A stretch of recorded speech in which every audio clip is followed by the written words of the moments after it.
The views and opinions expressed in this podcast are those of the hosts and guests and do not necessarily reflect the views and opinions of Olas Media or its sponsors. Olas Media.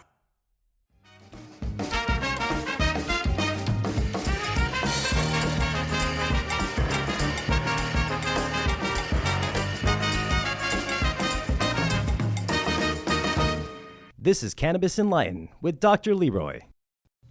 Hey, everybody.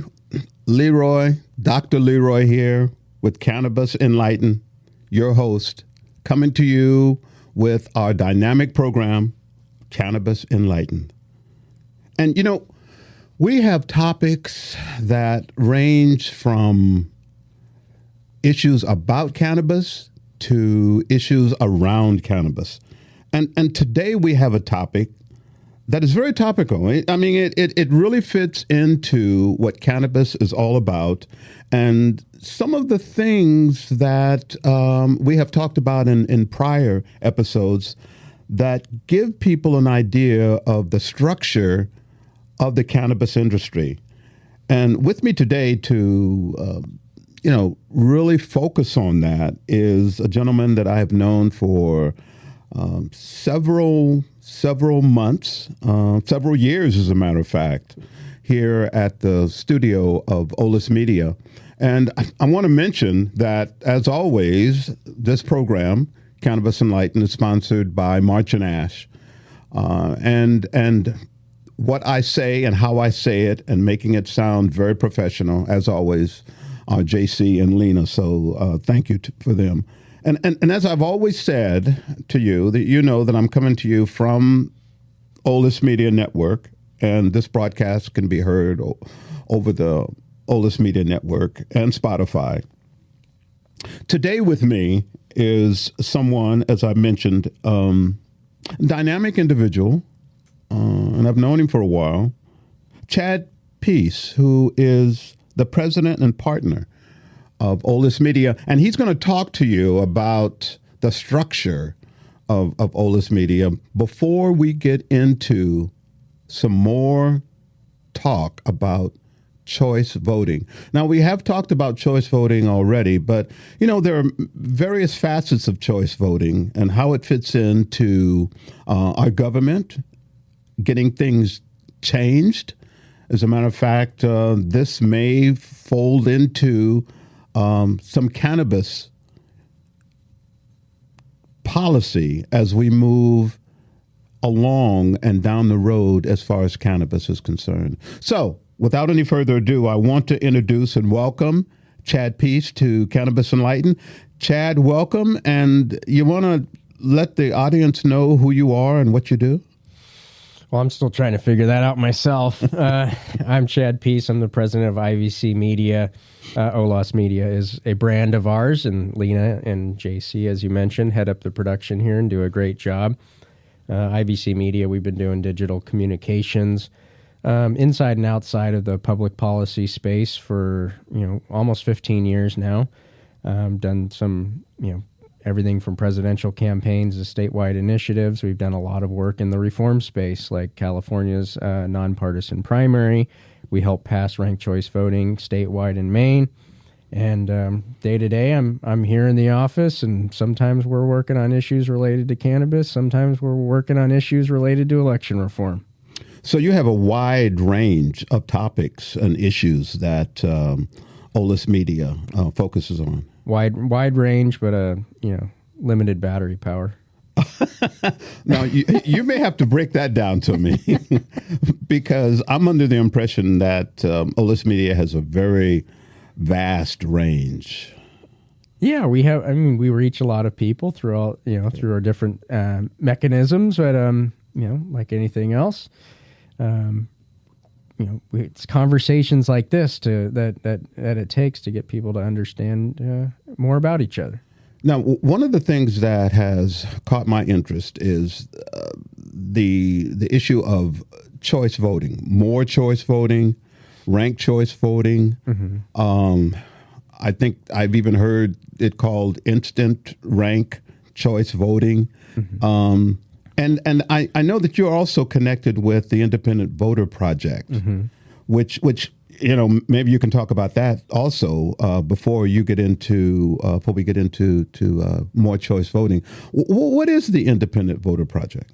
Well, here I'll step back. I think that's a good way to talk about how does this voting stuff relate to things like cannabis. Is the reason the Independent Voter Project was started in the first place a little over 20 years ago was a belief by many folks who had been in the legislature before, Democrats and Republicans, and thinking that the legislature is getting too partisan. And I think what we've seen over the last decades, it seems to get worse, right? And so it doesn't matter what policy you take, right? There's no nuance. Whether it's an issue of immigration, it's open borders or throw everybody out. If it's cannabis, it's legalize everything or don't, right?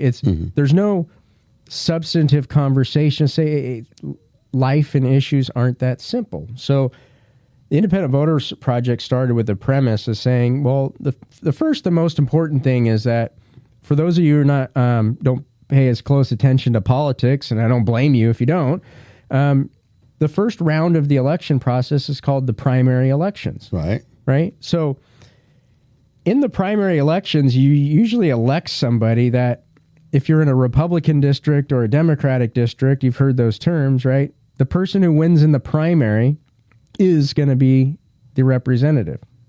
And move on. Right. To the general election. And win because we have red districts and blue districts, right? Okay. So, which means Democrats and Republicans. Right. Okay. Right. So if you just think about that simple, like it's pretty accepted among political, coverage and philosophies that we have red and blue districts. So what does that mean? It means if you're a voter and you're not part of the red team in a red district or the blue team in a blue district, when do you have a meaningful vote? When does your vote ever matter? I think, like most voters, it matters whenever you go to the polls and vote. Mm-hmm. Is that not true? Well, I'd like to think so. But if you're going into a race where the Republicans guaranteed to win because it's going to overwhelmingly Republican district and vice versa, most people would argue that you're casting a vote, but the question is, what is meaningful? So the Independent Voter Project was started. Its first goal was to create the nonpartisan primaries in California. So that's why California, like just a few other states, like Washington, one of the only states that it doesn't matter whether you've registered with a party or not. We have what are called voter-nominated candidates. Okay. So everybody in the state gets a primary election ballot. Everybody in the state can vote for whatever candidate they want. Right. So every voter has an equally meaningful opportunity to determine the outcome. It's really that simple. Now, you'll get questions about, wait, what do you mean? I wasn't allowed to vote for Donald Trump in the presidential primary because I wasn't a Republican, or I couldn't vote for Bernie Sanders because I wasn't a Democrat. Right. Presidential elections are a different animal. They're integrated with, the federal elections and the presidential primaries, which is a whole different conversation. But in terms of all the rest of the elections in California, they're all what we call nonpartisan voter-nominated offices. Which means it doesn't matter if you're a Democrat or Republican. Right. And you compare that to a state like New Jersey that has closed primaries, right? They have closed primaries with an under 10% turnout, and they had zero competitive general election races. So everybody already knew who was going to win before the general election. So if you go an under 10% turnout in the primary, and then you split that up amongst, say it was 50-50, 50% Republicans, Democrats. Right. Okay. Now you got 5%, and then the winner could be somebody who won by a plurality, say got 35% of the vote in a field of 5. Just crunch the numbers. Like, you have people being elected representing entire states or large districts where they really only got the votes of like 2% of the electorate. Wow. Right? And that's the reality of our system. And then we wonder, well, why is everything so divisive and so, why is everything so, strident and black and white, right? It's because you just need to get that hardcore base of voters to come out and vote for you, and the voters in the middle that don't vote all the time. They're not registered with a party. They maybe want to vote for a Democrat sometimes, a Republican other times. Those votes, frankly, are a lot less meaningful in terms of winning an election seat. Well, I often hear people say, well, I am registered to vote, but why should I vote? It's not going to matter anyway. I mean, it doesn't matter anyway attitude is pervasive, I find. It's unfortunate. Now, so is the notion of choice voting or more choice voting, is that aimed at kind of tearing down that attitude of, well, my vote doesn't count? Absolutely. I mean, that's one of the critical factors. So you have, choice voting, which I know folks are working on, more choice, instant runoff. Like, forget the confusion. Just simplify it. Okay, yes, there's nuances, there's differences amongst them, but if you kind of think broadly speaking, nonpartisan primaries, open primaries, that's one issue. Right. And I'll frame it in the way that I believe it should be framed, is like asking the question, should every voter, regardless of party, have the right to participate at the first stage of the election process? I would say yes. So if you say yes, you have to be for open primaries, which means you have to be against the primary system in several dozen states, right? So understand, in several dozen states, you do not have the right to vote unless you join a political party. And actually, the Third Circuit Court of Appeals has said, if you want to vote in the first stage of the election, just join a party. Personally, I think that's offensive to our First Amendment right of non-association that we have in this country, but that's a battle that needs to be fought, and hopefully it'll be won sometime. So issue one, can you treat every voter the same at every stage of the process? I think what you're talking about between choice, more choice, instant runoff, we could go down the line. There's about 5,000 other ones of different ways of counting go to do with the reason you hear the choice word more is options, right? Where even in California, look, there's unintended consequences of the nonpartisan primary that Independent Voter Project authored in California, right? Because you only get 2 candidates on the general election ballot. You limit your choices to 2. True. But election reform has to be made in stages, right? And the Independent Voter Project believed the most important thing was allowing everybody to vote. Now, right, at that point, okay, you allow 3, 4, 5, 6 people to go onto the general election. How do you make sure you get a majority winner? All right, the simplest way to do it is to have 2, right? Because then you got to have a majority. Sure. Okay.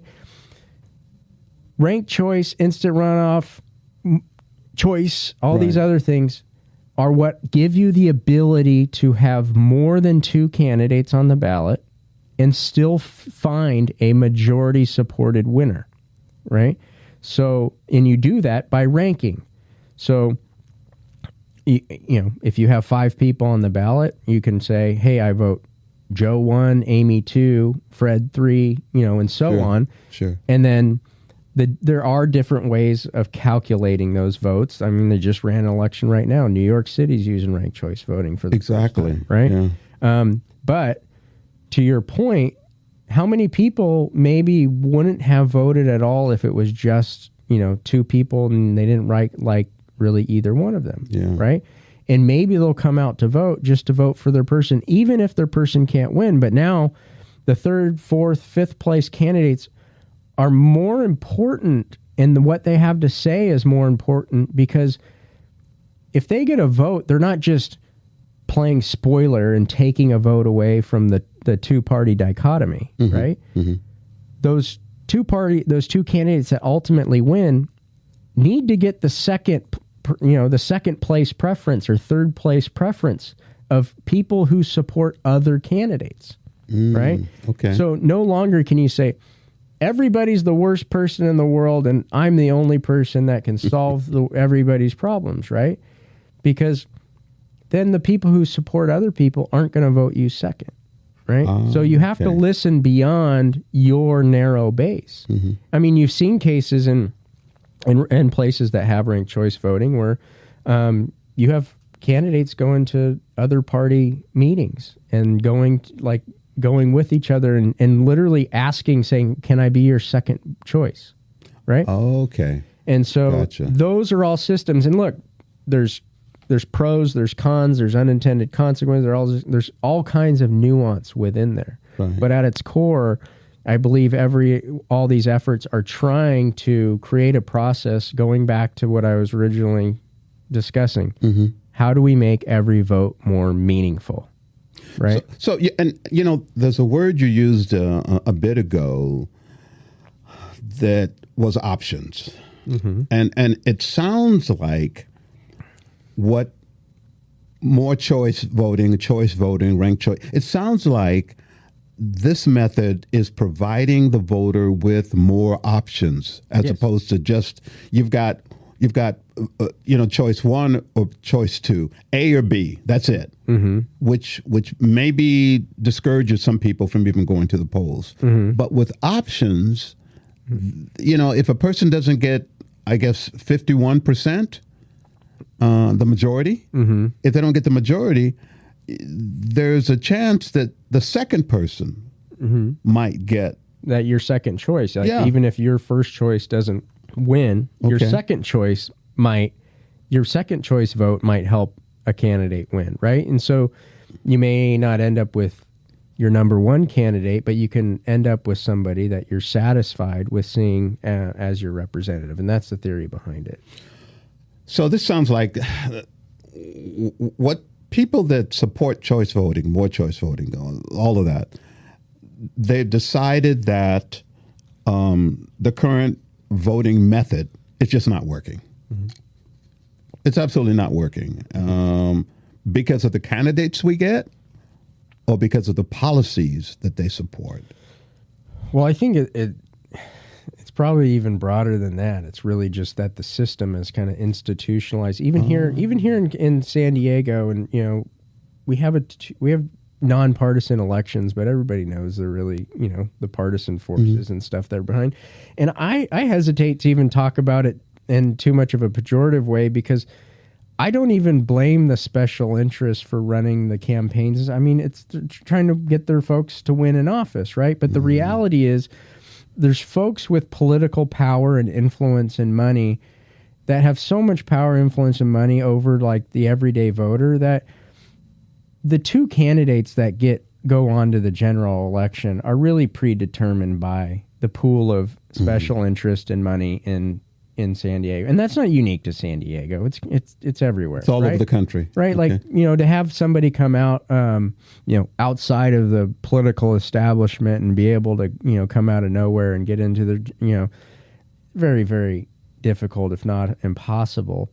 And I think what, these kind of ranked choice voting proposals and getting more candidates on the general election ballot when more people are paying attention, what it's intended to do is open up the conversation, right? I actually believe that election reform has much less to do with who gets elected, right? I think the very same people may get elected under a good election reform, a good, solid, nonpartisan election reform. The difference comes with how they behave to get elected and after they get elected. Because if you take away the incentive that is, hey, I just need to appeal to these people, and as long as I don't lose them, I'm in office, right? That's a double-edged sword because sometimes, my dad growing up used to always tell me, he goes, the best politicians are the ones that can go to their friends and say no. Right. And so that our audience has clear, and the Cannabis Enlightened has transparency. Your father is who? My father is former Senator Steve Peace. Right. He was in political office for 22 years. He's been out for quite a while, out and happy.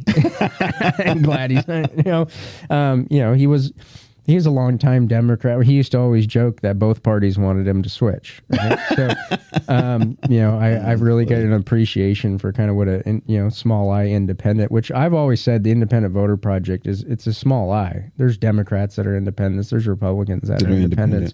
It's really just anybody that thinks for themselves or doesn't just walk lockstep in the party with the party because the party said to do something. So you've had an upfront, kind of like a bird's eye view of the political system almost, your entire life, or at least the part of your life where you grew up while your father was in politics and while you were at home.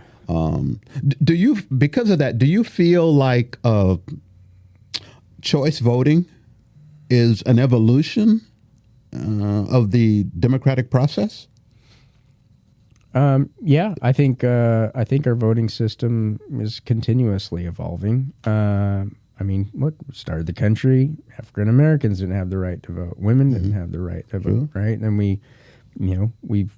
we've gone on. I think nonpartisan primaries are a progression. Right, we didn't even have primary elections until the Great Progressive era, when it was a voter backlash of saying, hey, these party bosses are picking the candidates in smoke-filled rooms, and the voters don't actually have a choice. So we implemented primary elections in order to bring voters into the process and make it more transparent, right? And now what we're saying is, these primary elections, there's been they've erected walls, they've made all kinds of barriers to participation on competition in the primaries and stuff, and we have such low voter turnout. We have closed primaries that we need to reform that system, right? That was a voter-enacted reform for the most part, right? And now it's time to reform it again. So all these things, I think, are just part of the development of our democracy, and hopefully improvements. And you feel that choice voting is one of the reforms that we can implement into voting that will give the average American, the average citizen, the average person who is registered to vote, more of a say in their government? I think a more meaningful vote and a more representative system, right? So it's not a silver bullet and all of a sudden we're going to have a perfect government tomorrow and stuff. But I do believe that it forces accountability across a broader segment of the electorate, and that more segments of the electorate become important rather than just basically the two-party bases that we have now. Right. Now, you mentioned New York, where they're having an election for mayor, and they're under choice voting. I think they have about 5-7 candidates. So they'll be able to rank those candidates. Right. Is there any place closer to New York that choice voting is being used, maybe somewhere in California? Well, Oakland and San Francisco use ranked choice voting. The state of Maine uses it throughout the whole state. What's different in New York that, I would have some, I actually wrote an article talking about, I want to get to that too. So New York right now is exploring open primaries, but New York has closed primaries, and they're only implemented ranked choice voting for the primaries. So if you're an independent voter in New York, you don't even get to see what ranked choice voting's like, because you're not even allowed to vote in the primaries in New York, which is why I take this out. This isn't a partisan. It's really not a partisan. I think the ranked choice voting has become very partisanized in the electorate because the Republicans have seen it happen in places like Alaska, where they didn't get the candidate they wanted elected under it. And so they're like, oh, we're anti-ranked choice voting. The fact is, one of the most popular Republican governors, Glenn Youngkin, he was elected in the Republican caucus. You know how they selected him as the nominee? Okay. Because the Republican caucus used ranked choice voting, and he won on like the 5th round of the ballot, right? They actually use it in some of their caucus. So they internally, their party recognizes that there's good thing. And don't get me wrong, just like anything else, you got to implement it right. You got to do it right. There's lots of nuances that can be in. Look, in New York, they implemented it, but they implemented it in a primary. Now, if the Democratic ranked choice voting system produces from the majority's view, an unpopular candidate, what you're going to have is 3, 4, 5 candidates in the general election running against each other without ranked choice voting. So then what is New York going to get? Well, they're going to get a mayor elected with 30-something% of the vote, exactly, right? Which is not a majority, doesn't have the support of a majority of the city, right? So, but you can also say from election reform perspective that in the arc of history, this experience is important because it's educated the electorate. It's spurred this conversation we're having today, right? So yeah. So is it your belief then that feeling that folks should be more supportive of choice voting in primaries and general elections, or should they just be looking at choice voting in a general election? Is it across the board? I'm far from suggesting that I have the perfect solution, right? Okay. And I think the only time's going to tell, and it's by use, stuff. What the More Choice Coalition I've been a part of, I think, has put together a very good proposal, which basically says, right now we have this nonpartisan primary. Everybody runs, and the top 2 candidates go to the general election. Okay. Right? Our proposal says, don't change anything about the primary. Just advance 5 instead of 2. Okay? We're not using ranked choice voting yet in the primary. But let's advance 5, right? So if you can build up enough of a following and make enough of a splash, you should be able to come into the top 5. Mm-hmm. Then in the general election, when twice as many people are voting, then you use ranked choice voting, and there's 5 people to choose from, right? You have 5 rankings and 5 candidates to choose from, right? Put them in whatever order you want. And that's what has been proposed. And if less than 5 people run, you eliminate the primary altogether. Why do you need it? Save some taxpayer money, right? In primaries or generals or either one? I'm saying if 5 or less run, you can just eliminate the primary altogether, and you just run the general election because you don't need it. And it sounds like if we eliminate the primary, that's going to save a lot of money. That'll save a decent amount of money, right? So you also have a viewpoint, which, I haven't embraced, others do, of just, okay, then why don't we just get rid of primaries, right? I was just thinking that. There's a lot of people that advocate for that. My argument is, and I don't know that I'm right. I feel pretty confident I am that, when you look at New York, when you have, I think it's 12 candidates, right? Or you have 12, 13, 18 candidates, right? But the voters can't possibly wrap your head. I mean, I'm pretty politically engaged and active. How do you credibly rank 18 people? How do you get 18 people to have enough space on the newspaper page and, on the press coverage, right? Is that it's my belief you have to have some winnowing factor, right? And you want to make it as fair as possible. Does it have to be a primary? Could it be signature? I don't have the answers to that question, right? But unless you limit the candidate field to a discernible number like 4 or 5, where you can't marginalize somebody, you can't, some of the big power brokers can't game the field and run 4 candidates that are really, all really working free at their one. There's all kinds of games that can be played. Is that the fairest way to do it, I believe, is to limit the candidate field to a number that people can wrap their head around and that, nobody can ignore, and have the same number of ranking spots as there are candidates. We're going to put a pause in the conversation, and we'll be back right after this. Content creators ready to take your podcast from something you just thinking about doing to making it a production reality? Look no further than Olas Media San Diego's premier podcast network, located in the heart of Mission Valley. At Olas Media, we've got everything you need to produce high-quality podcasts. With professional producers, state-of-the-art facilities, and talented graphic and sound designers, we'll bring your vision to life. Join our lineup of dynamic shows like Dear San Diego, where we dive into the city's heartbeat. Beyond the Doors, your go-to for real estate and housing insights. Cannabis Enlightened, exploring the evolving cannabis industry. Plus, Attack of the Killer Tomatoes brings a fresh, fun take on movies. Border Masters shines a light on the complexities of the U.S.-Mexico border. No matter the topic, Olas is your creative home. Even our clients say so. Ready to bring your podcast to life? Let Olas Media be your partner in production. Visit olasmedia.com and get started today. Let us amplify your brand. Olas Media.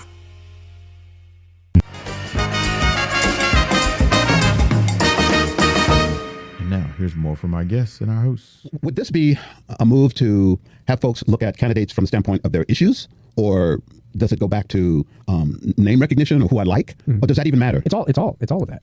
Frankly, I think we totally underestimate how many people just vote for the person they just like. They'll vote for people they like, they don't agree with. A lot of people, right? Right now we have a very kind of issue-based voting camps, right? Everything's been put into issues and stuff, and that you have the partisan bases that are going to vote on those issues and stuff. But I think we totally underestimate how many people they just want to vote for somebody they like. They feel right. I'm electing you to figure out all these issues and negotiate this and do that, right? So I think it's a combination of all of that. Do you think as we move forward that more choice voting or choice voting is going to be meaningful in the cannabis industry? It's federally illegal. Would there be a room or space for folks to implement or look at more choice voting in terms of making cannabis legal across the board? I don't know if there'll be that direct of a connection, but as I alluded to earlier, I think it would create a better discussion about cannabis because right now you get a lot of, are they pro or are they against cannabis? Are they for cannabis or are they against cannabis, right? The whole point of more choice and having opening up the conversation, having different things is it allows for nuance, right? You can be pro cannabis, but also want to regulate stuff within the space. You can be against cannabis, but understand that there's value of having it legalized and regulated, right? But those nuanced positions don't have a place in today's political landscape. And so I think the connection isn't quite as direct, but it's a natural consequence of having a system where you have more voices and you have to appeal to more perspectives that you then have to have more nuanced positions. Gotcha. Chad, this has been very interesting. I mean, you're a very engaging guest with respect to almost anything, especially as we're talking politics and different ways to have your vote count. Is there any way for folks to get in touch with you and maybe, want to ask you some further questions or, just pick your brain? I would visit independentvoterproject.org. You can check out our news website. We do a lot of coverage on the cannabis issue at ivn.us, or you can email me at chad@ivn.us directly. And what about, you mentioned the article. I read your article. I really like it. How would folks be able to find that article? If you go to IVN or you just Google Chad Peace New York primary and it should come up. All right. Listen, thank you very much, Chad Peace, for being the guest on Cannabis Enlightened and talking about voting and kind of bringing it back home to cannabis issues. I really appreciate your time that you spent with us. I appreciate you having me here. Anybody that wants to sit through and talk about wonky election reform, I'm happy to do it. Well, thank you very much. I appreciate it. And I appreciate all of you, cannabis listeners, for being with me on another episode of Cannabis Enlightened. Remember, this episode and all the episodes of Cannabis Enlightened can be heard on the Olas Media Broadcasting Network. And if you'd like to reach out to me with a comment, just to say hi, or, I really like that guest you had today, Chad Peace, you can reach me at Dr. Leroy at cannabisenlightened.com. That's dr.leroy@cannabisenlightened.com. Thanks again for listening. And remember, as I always say, knowledge is power. Thanks for listening to Cannabis Enlightened. Be sure to follow and subscribe whenever you listen to your podcasts. To read the blog associated with this episode, visit olasmedia.com. This episode was produced in studios located in San Diego, California and Tijuana, Baja California. Creative Director Ulises Breton. Sound Engineer Alan Glespar. Producer Lena Alvarez. Serving as Executive Producer and Co-Founder is JC Polk, and Chad Peace is President and Co-Founder. Olas Media is an IVC Media company. Olas Media.